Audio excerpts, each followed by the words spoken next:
Experience లేదు లేదు నీ బతుకొని వాడిని తిట్టడం ఉండదు. వాడు అలా మాట్లాడుతుంటే ఒక చిన్న ఎంజాయ్మెంట్ సరదాలు ఉంటాయి. అదే ఇంకెవడన్నా అంటే సర్లే మాకు తెలుసు యాక్టింగ్ ఎలాగో అనొచ్చు. కాబట్టి అది ఆ తాత అనే క్యారెక్టర్ దొరకటమే చాలా అరుదైన విషయం. అది దొరికినందుకు ఇలాంటి బ్యాచ్ అంతా కలిసి ఆడుకున్నట్టు అనిపించింది. అదే ఇప్పుడు మీ అబ్బాయి ఉన్నాడు, ఏమన్నాడు నన్ను, వీళ్ళ అబ్బాయి నాకు వచ్చి చెప్పాడు, సురేష్ వాళ్ళ అబ్బాయి, డాడీ హూ ఇన్వెంటెడ్ బ్రహ్మానందం అన్నాడంట. అసలు బ్రహ్మానందం అనేవాడు ఓ పదార్థం అయినట్టు, ఒక మైకు, ఓ రేడియో, ఓ కంప్యూటర్ లాగా హూ ఇన్వెంటెడ్ బ్రహ్మానందం అని అడిగాడండి అని తనే వచ్చి చెప్పాడు సురేష్. చెప్పినప్పుడు ఇలాంటివి చిన్న చిన్నవి ఏవో సరదాగా మనకు వచ్చాయి, దాన్ని ఏమంటారు అప్రిసియేషన్స్తో పాటు తాత క్యారెక్టర్ దొరకటం. So I should be thankful to mister Rahul Yadav and as well as Nikhil. Thank you sir. And ఇప్పుడు తెలుగు సినిమా అంటేనే ఒక కామెడీ బేస్డ్గా ఉండే సినిమా, జనాలకు నవ్వుకునే సినిమా. తెలుగు సినిమాలో ఈ మధ్య అసలు కామెడీ సినిమాలు రావట్లేదు ఎక్కువగా. కారణం కామెడీ అంటే కమెడియన్లు ఎక్కువ మంది లేకపోవడమా, లేకపోతే డైరెక్టర్ రాయలేకపోవడమా? అది చెప్పలేం బ్రదర్. ఎట్లాగంటే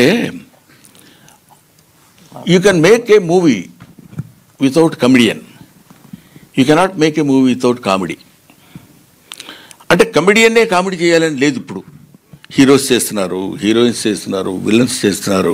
సో కామెడీ అనేది అంతర్లీనంగా ఎక్కడో చోట జరుగుతూనే ఉంటుంది. సరే, ప్రత్యేకంగా మీరు అడిగిన దానికి మా గురువుగారు జంజాల గారు వాళ్ళు ఉన్నప్పుడు కామెడీ బేస్డ్ మీద రాయలంగి నరసింహారావు గారు కానీ, లేకపోతే వంశీ గారు, వీళ్ళందరూ, కృష్ణారెడ్డి గారు, ఈవి సత్యనారాయణ గారు, వీళ్ళందరూ కామెడీకి ఎక్కువ ప్రాధాన్యత ఇచ్చి చేసిన రోజులు ఉన్నాయి. బట్ ఐ కెనాట్ సే ఇప్పుడు ఆ కామెడీ రాసే వాళ్ళు రైటర్స్ లేరు అని చెప్పడానికి లేదు. అవి ఎందుకు రాలేదు, రీజన్స్ లేదు. దాని మీద పెద్ద రీసెర్చ్ కూడా చేయలేదు. మోర్ ఓవర్ కొంచెం సైలెంట్గా దూరంగా ఉంటున్నాను కాబట్టి ఏదో సెలెక్టివ్గా చేసే క్యారెక్టర్స్.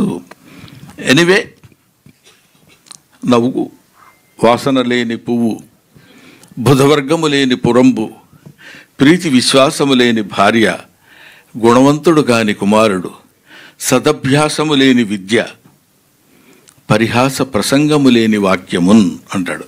నవ్వించగలిగింది, నవ్వుతూ ఉండాల్సినటువంటి మాటలు ఉండాలి. అది సినిమాలో ఉండొచ్చు, నాటకంలో ఉండొచ్చు, ప్రతిదానిలో ఉండాలి.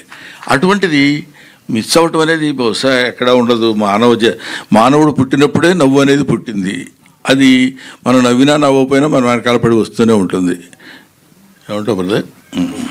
కిషోర్, ఇక్కడ సార్ అంటే